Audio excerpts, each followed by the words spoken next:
Good morning, PTNI's Daily Show. How is it going? It is Clinical Tuesday. I am Dr. Lindsay Huey from Extremity Management. I lead that along with Dr. Cody Gingrich and Dr. Mark Gallant and Dr. Eric Chaconis. So happy to be with you all on a Clinical Tuesday. It's been a little while. Today, I'm going to talk with you about fitness forward post-op considerations for extremity management. It's a topic that often gets asked about on our weekends, and our weekends don't actually have the bandwidth to hold those questions. So I'm going to start sharing on PT on Ice a little bit more here. So I'm excited to talk with you about that. But before I do, I want to share some upcoming courses that Mark, Cody, and I have because there are only a couple more opportunities left to catch us this year. And those courses, we are getting close to 30 for each. And so spots will run out. So if you're on the fence, consider purchasing that in this next couple weeks. So Fremont, California, Cody will be there December 2nd and 3rd. And then the final opportunity this year is at CrossFit Indoor in Fort Collins, Colorado, December 9th and 10th. And that one's going to be a blast and numbers are growing. So please sign up now. If you miss those two opportunities just because family stuff's going on, know that we have offerings early in January as well. So Mark in Richmond, Virginia, January 13th, 14th. That same weekend, we're also offering a course with me in Louisiana. So please check out our calendar. We hope to see you on the road soon.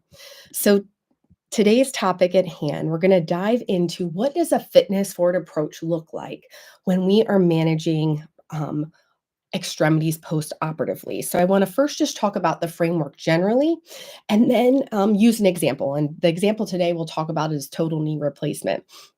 But there are 5 underlying pillars that I see that are required if we really want to have an all-inclusive approach that is fitness forward for these folks. So number 1, we have to be really familiar with tissue healing timeframes of that condition and what to expect and not expect for that patient along their healing journey. So we have to be intimately acquainted with what's normal and what's not, um, and then be willing to educate the patient about that. So that second pillar is really education. So letting the patient know in whatever surgery they have, whether upper or lower quarter, what's really going to facilitate healing. What are the expectations for recovery in regards to milestones that they need to hit by certain times, and what milestones allow them to progress. There are certain timelines that we can't violate, and range of motion precautions based on that specific surgeon. So really making sure we educate the patient and they are fully aware of those precautions. As Zach Morgan said in one of his podcasts recently, we have to catastrophize rest. Really letting someone know that rest will never be the thing here post-operatively. Yes, we might have to rest that direct limb at times, but our body needs movement. It needs blood flow. And so really getting that message early that just because you just have surgery doesn't mean you'll just be sitting and laying around. We actually need to move to promote blood flow and healing to that extremity. Number 3 pillar is the protocol, really being intimately aware whatever that protocol the surgeon gives, and knowing the timelines and actually reviewing them with your patient. Not all surgeons will have a protocol, right? And every surgeon's a little different, but find an evidence-based one based on that surgery and compare a couple of them if the surgeon isn't giving you one. It is really important to kind of sit down with the patient and briefly review that so they really understand, again, what's normal and what's not, knowing what safety precautions are on board from a range of motion and active range of motion versus passive range of motion perspective, and then again, those milestones. Pillar 4, system healing. How do we promote system-wide healing? Well, I already mentioned a little bit about our education about we're going to catastrophize rest, right? We are going to keep our humans moving. But here's where meds will come in again. And if you've heard me on the podcast, you know or even seen my reels, meds is something I'm really passionate about. Mindfulness, exercise, diet, and sleep, and really unpacking what each one of those are for your patient, right? So, mindfulness, something that kind of soothes their stress and mind, or soothes their soul, helping that connect them with that. Exercise, keeping that human moving in whatever way possible. Diet, promoting nutrition that promotes healing, especially after a trauma, even though it's a controlled trauma, surgery is traumatic on all of our tissues. So making sure the diet matches that, and I'll unpack some of those things that promote healing as we talk about our total knee example. And then sleep, really helping facilitate ways to help a good deep sleep, that 7 to 9 hours. And it's so hard in those early healing stages, but giving the tips that you think will help. And it could be as small as turn your phone off an hour before bed, right? Or keep the room a little bit cooler. Around like 65 degrees to help them sleep, just giving them those sleep hygiene tips. More on that as we talk about the total knee example. And then the final pillar, when we're thinking about fitness forward post-operative care, is capacity rebuilding. And what I mean by that is considering all tissues involved in the surgery. So think muscle, think tendon, think ligament if that's on board, think skin integrity, right? Because there's an incision on board, and think bone. All of these are challenged. Their capacity is challenged because there is a period where there needs to be some precautions and rest on board. And there needs to then be a period where we gradually build up that capacity as it's going down. And it is our job to prevent loss of capacity as much as possible, and then also build it up as most efficiently and safe as we can. And so there's three subsets in this capacity rebuilding phase. So consider when we're thinking about like the muscle and tendon, think working locally, but then also think globally, right? We don't want to be just so focused. If it's a shoulder surgery just on the shoulder, right? We also want to be thinking about scapulothoracic muscles. So local and global considerations are key. The second subset is nervous system offense. I think unless someone complains of numbness, tingling, and vague pain sensations, we kind of ignore the nervous system. But consider the nervous system is extensive, and our muscles, ligaments, bone, tendons are all mechanical interfaces of the nervous system. So we can use the nervous system to promote intraneural healing and blood flow offensively. So consider using your nerve glides early, more for tissue healing and blood flow and intraneural nutrition. So, thinking about it offensively, prevention. In addition, consider central sensitization prevention, right? Again, this is a controlled trauma. And we know that folks that have surgeries or injuries are more predisposed at getting injured again. So, consider that things like 2-point discrimination training, laterality training, and pain pressure threshold are something we should both check on and possibly train if we see impairment side to side. Now, I'll tell you, in those initial early stages, that 4 to 6 week, there is definite nociceptive pain damage on board. But consider as we get towards the end, halfway through to the end of our care, we have to make sure central sensitization hasn't occurred, right, in those tissues or become widespread. So, checking and then training if necessary. And then finally, that third subset of the capacity rebuilding is functional pattern training. So consider we want healthy full body patterns. And what I mean by that is initially think getting someone independent in their ADLs and IADL functions. Right? Initially, they might need some assistance, but then eventually we want to normalize those patterns so they don't need any kind of assistance, whether that be a brace or an assistive device. And then we want to prepare that human not just for daily living, normal daily living, but think job and sport demands. And then ultimately, functional patterns will train those good functional patterns without assistance. But then think about preparing for the unknown as well, because things in life and sport will happen, right? Maybe your older adult after total knee. Prepare for falls, right? Think about our person after a meniscal repair, like prepare for unstable landing. So that's what I mean when I say prepare for the unknown, right? Prepare for real life, which we'll do in a multi-segmental compound way. So to summarize, the five things: tissue healing timeframes, 2, educate your patients. 3, know the protocol and review it with your patient. 4, give a meds education for system-wide healing. And then 5, think about how you're going to build up capacity in muscle, tendon, ligament, bone, nervous system, and then full body capacity. I want to briefly take you through a total knee example, how we'll apply these 5 pillars, just so you can consider how you can apply this really to any postoperative condition. So let's think about someone with a total knee replacement, uncomplicated. So tissue healing timeframes, considering just timeline of care initially is going to be anywhere from 4 to 12 weeks. And we're really usually seeing them right for those 2 to 3 months, letting the patient know that that's a realistic time frame, and that there's multiple things on board, right? We have an incision to heal, a muscle to heal, and then bone. And so that 4 to 12-week time frame really encompasses that and lets that human know that this is just not a quick rehab process. In regards to our education for someone with a total knee replacement, considering our first education strategies really need to be about signs of infection, right? And anybody postoperatively, this needs to be on board. But specific to this total knee replacement, right? If there is red, hot, and warmth and redness that is spreading outside of that incision, here's where we make that circle around. We see that redness, and if it spreads outside that, that becomes an emergent thing that they need immediate medical assistance for. Consider letting them know systemic temperature. If they're running a fever greater than 101 Fahrenheit, they need to, again, get to their doctor quickly. This is things we don't want to mess with when we think about infection associated with the prosthesis.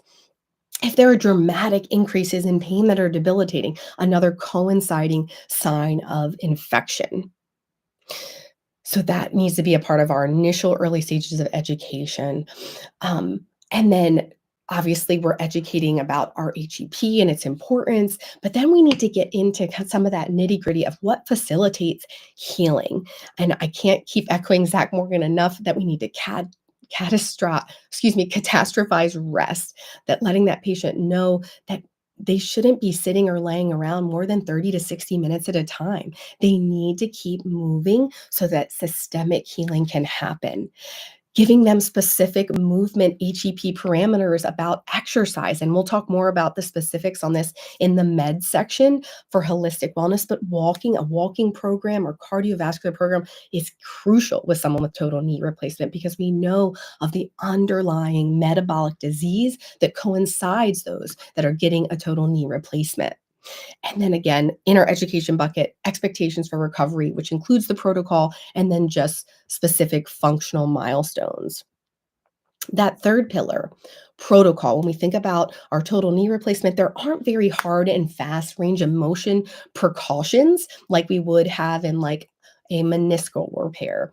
But there are some must have range of motion um, milestones achieved, like in that first 0 to 2 weeks, things like there should be independent mobility and getting in and out of the home. That should be all independent, or modified independent, right, where they're using an assistive device.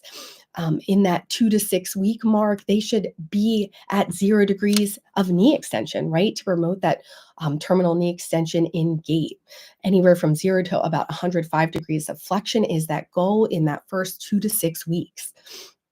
Around the 5 to 8 week mark, we should be progressing past 115 degrees of knee flexion. So using these as buoys and goals is something that we not only want to have in our mind, but be helping encourage the patient that these are like milestones we want to achieve to keep them progressing. And then when we're past like that 8 week mark, we should really be close to within normal limits for range of motion. Now, we know not every case goes perfect like this, but these are overall goals.